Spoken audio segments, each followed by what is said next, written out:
So I am ABDL, and it's who I am. However, it's not all of who I am. So in that spirit, we're going to do something a little bit different today. So like the video, subscribe to the channel, or 1,000 puppies will appear in your bed tonight. Wait, how is that a bad thing? They're demon puppies, from Mars even. Okay, so let's get into this. I've been in retail for 35 years. Full-time, part-time as an extra kind of income kind of thing. In those years, I've run into some of the strangest, yet meanest, yet dumbest people. So I thought today I would share with you some of these people I've run into. The great TV incident of 2009. I worked for Walmart for a little over 9 years. And if you like getting yelled at by customers for them being stupid, Walmart's kind of the place to work. So one day I'm working the service desk, aka the return desk. Lady comes in with a 55-inch TV. She hands me the receipt and says she needs to return it because it's defective. I look at the receipt and I say, "Oh, I'm sorry, ma'am, but I can't take this back here." Before I could say another word, she starts going off on me. I mean, she was causing a major scene, just yelling and screaming, calling me everything but a good person. "The policy says 90 days. And you're going to take this back or I'm going to sue Walmart and you personally." I was waiting for her head to start spinning around and shit. Anyhow, so the store manager comes back from being out for lunch and sees the ruckus going on at the service desk. He comes up and asks, "Well, what's going on?" And you guessed it, in total Karen style, she just starts going off on him. He couldn't say anything either. I couldn't say anything. She was just... I mean, she just went off. She lost her shit. She was telling him he needs to have better hiring practices and I need to be fired. And I mean, she just literally went off the edge. So he tells me, he says, "Well, Mark, just go ahead and take it back." Of course, she had that smirk on her face like she had won and I was just a total and complete loser. You've seen the face if you've worked retail, the kind of smirky kind of, you just want to punch him in the face kind of look. So I told him, I said, "John, I would take it back," as I'm turning around the receipt, "but she purchased it at Best Buy." The whole line of other customers waiting in line for the service desk just started busting up in uncontrollable laughter, which she got embarrassed and tried to blame me for her embarrassment. So anyhow, I called up Best Buy, which was about 4 stores down from us, and I said, "Be prepared, you've got a live wire coming in there." You've got a hot woman coming in. Number 2 on this list is product didn't perform as expected. So we always ask at the return desk, was there something wrong?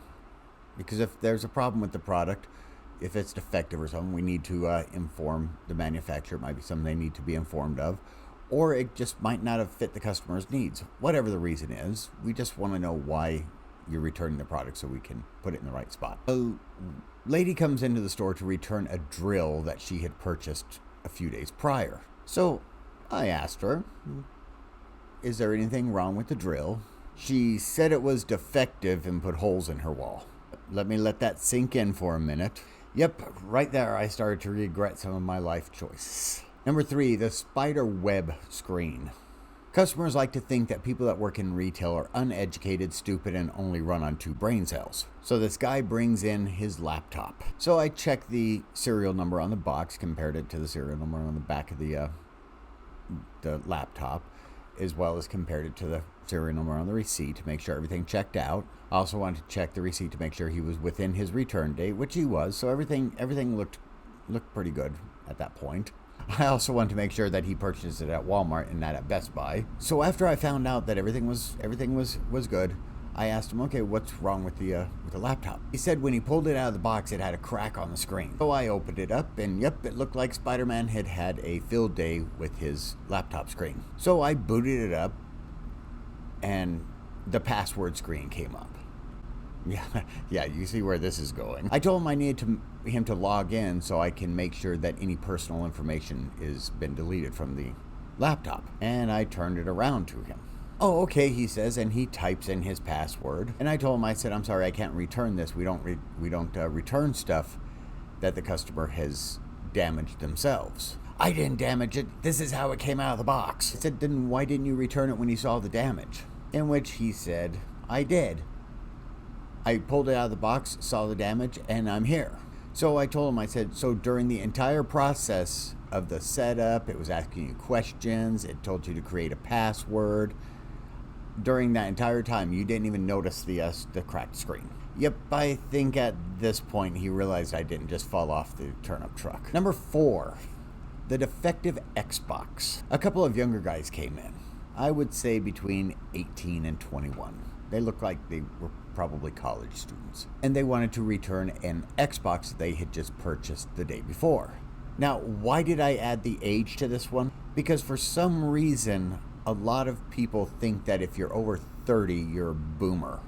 And that you have no idea about gaming, computers, or anything of the sort, that you're basically tech stupid. Anyhow, I asked if there was a problem with the device, because I checked the box serial number compared to the receipt, and that matched up.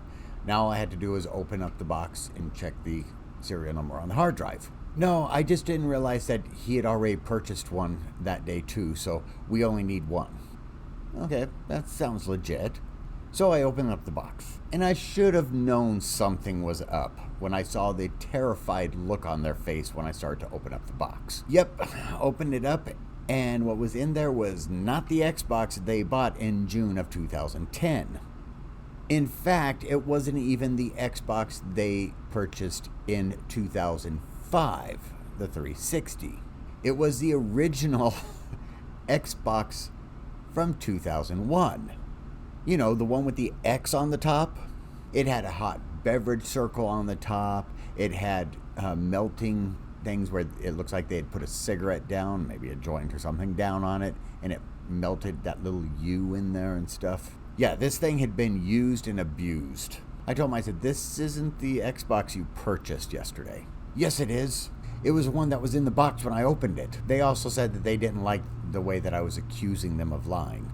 I said, yeah, this is the original Xbox. They haven't made this Xbox in probably over 8 years. Just like a light switch, they realized that this guy's not as dumb as they thought I was. Number 5, bless his little old heart. An older man, I would say he was probably in about his 70s, came in to return an electric razor. I looked at it, and it looked like a razor my dad had when I was like 10 years old. The old man said that it finally died on him and he needed to return it. I asked him if he had the receipt, knowing that he probably didn't. He said not anymore because he had purchased the electric razor in 1977. This is like the ending of 2009.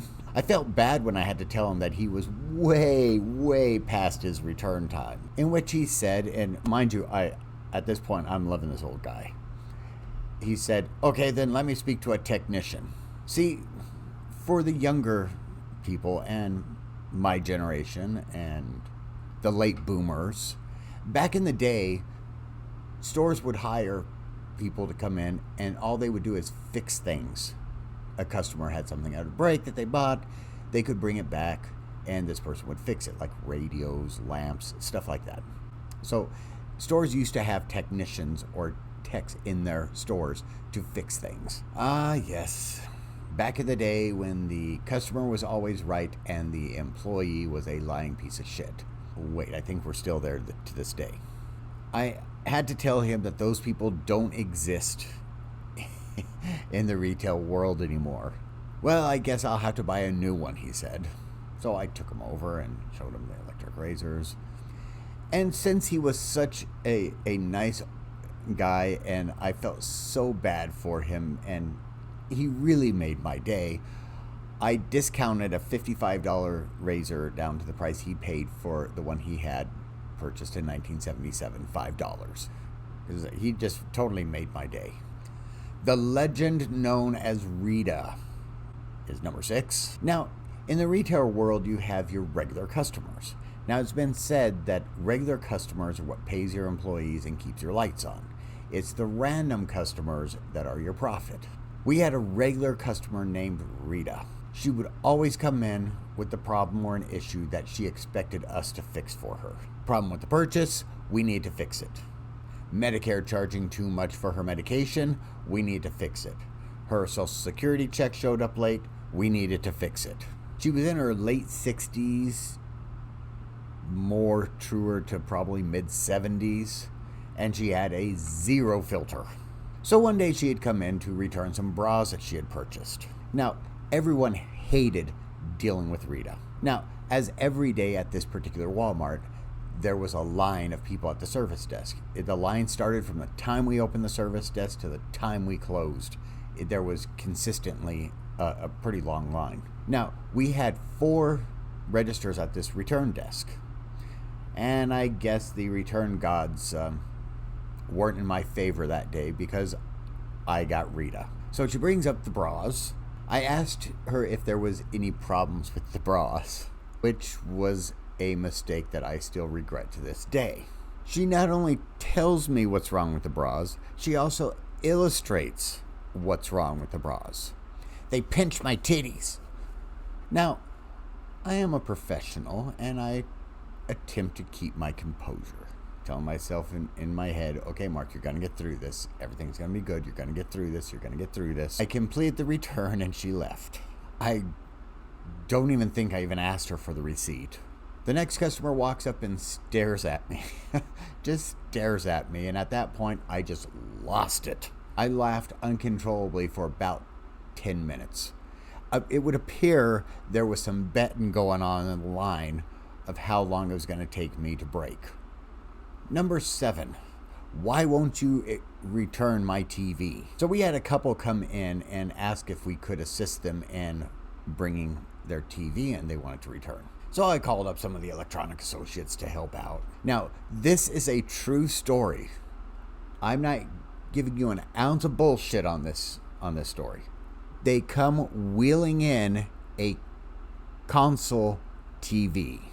Those of us who were around before 1990 knows what a console TV is. It was in most cases a 25-inch TV. Those were considered to be big screen of the day. In this massive cabinet thingy with a record player on one side and an 8-track player on the other side. That's right, 8-track player. When was the last time you heard about 8-tracks? Some of you may still see them in your grandparents' or great-grandparents' living rooms. Who knows? You may still see them. So I asked them, I said, when did you purchase this? I think they thought we were playing out a scene from Back to the Future because they claimed to have purchased it the week earlier. I said, well, first off, they haven't made one of these things in probably well over 30 years. I said, in fact, I think they stopped making them well after the downfall of the 8-track. Secondly, you don't have a receipt because, thirdly, you bought it at a yard sale. I see the yard sale sticker price still on it. So why would somebody think that they could return something that old? Well, a friend of theirs on Facebook told them that this Walmart will take back anything no matter how old it was. So they figured they would purchase this monstrosity at a yard sale for $10, bring it to Walmart, and get like $2,000 for it. And needless to say, they left it there. They didn't want it. And some older guy came up and asked if he could have it. I'm like, yeah, just get this monstrosity out of my store. Number 8, why don't you know about the products you sell? So a lady asked me if she could get some help in the vacuum cleaner section. So I followed her to the section. And when we got to the vacuums, I asked her, what can I help her with? She asked if the vacuum could do this or that. I can't remember exactly what it was that she was asking if the vacuum could do. So, as anyone with half a brain would do, I pulled the vacuum out and started reading the box, in which she says, I can read the box. I know how to read. I'm not stupid. I do have a college degree, you know. I said, well, you asked a question. I'm trying to find the answer for you on the box. At which point, that college education really came through for her as she asked, doesn't Walmart send you to classes to teach you about the products they sell? I said, ma'am, Walmart sells thousands upon thousands of products in just this store alone. If they were to send me to a class to teach me about all the products we sell, I would never be in the store. I'd be in a classroom learning about products that you will never find out about. Education, the only thing people are willing to pay for but never get. Number 9, the shipping scam. Now this one came from my roommate. He used to work for a place called Wilson's Leather, which sounds like it is. They sell leather goods and products and so forth. Anyhow, a lady came in and she purchased a few items and wanted them shipped to her home. Apparently she was on vacation. So my roommate rang everything up, figured out the math of shipping, and gave her the shipping price. She said the shipping was way too high. He said yes, because it has to ship second-day air. Well, she wasn't going to have that. It was obvious he was trying to rip her off. So she said no and demanded he change it to ground shipping for a cheaper shipping rate. And I'm pretty sure she had a few more choice words for him as well. He said, "Ma'am, I want you to think about where you live and then re-ask a question about the shipping." He gave her a few moments to let that sink in. Second day air's fine. Yeah, they were in Arizona. She lived in Hawaii. So I hope you've enjoyed my walk down memory lane. I have a lot more stories, but this video would be like a week long. So do you have any funny retail stories? I'd love to hear them. Like, subscribe, comment if you must, and until the next video, be blessed.